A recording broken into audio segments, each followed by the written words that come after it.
Traffic police કર્મીઓનો સમય પણ બદલાયો છે। પોલીસ કર્મીઓ બપોરના 1:30 થી 4:30 સુધી પોઈન્ટ ઉપર હાજર નહીં રહે।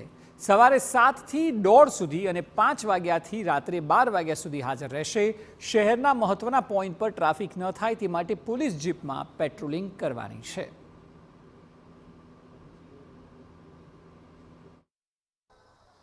રાજ્યમાં જે રીતે કાળઝાળ ગરમી પડી રહી છે અને હીટ સ્ટ્રોકના બનાવો છે તે વધી રહ્યા છે, તેને જોતા રાજકોટ ટ્રાફિક પોલીસ છે તેમના દ્વારા એક મહત્વનો નિર્ણય છે તે લેવામાં આવ્યો છે। મારી સાથે ટ્રાફિક ડીસીપી પૂજા યાદવ સર છે, આપણે તેની સાથે કહીશું। મેમ, શું કહેશો કે આ પ્રકારનો નિર્ણય હીટ સ્ટ્રોકના બનાવો વધતા હોય છે ત્યારે શું व्यवस्था ट्रैफिक पुलिस માટે? हीट वेव और रेड अलर्ट डिक्लेयर होने के बाद दोपहर का जो टाइम है वो हेल्थ के लिए अच्छा नहीं है। उसको ध्यान में रखते हुए 1:30 बजे से लेकर 4:30 बजे तक दोपहर के 3 घंटे में हमने जो पॉइंट्स पे स्टाफ है उसको हटा के और पेट्रोलिंग में टीम्स को लगाया है।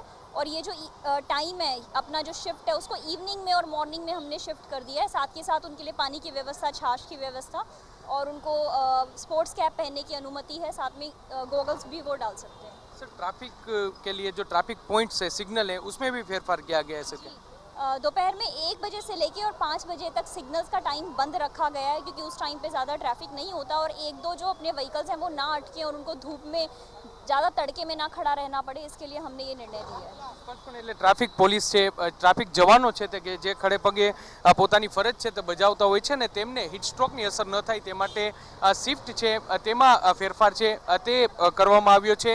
અને તે જે કામગીરી છે એટલે કે 1:30 વાગ્યાથી લઈ અને જે તડકો નમે નહીં ત્યાં સુધીની કામગીરી છે તે બંધ કરી દેવામાં આવી છે। સાથે સાથે સવારના સમયે અને મોડી રાતના સમયે તેમની ફરજ છે તે ડાયવર્ટ કરવામાં આવી છે।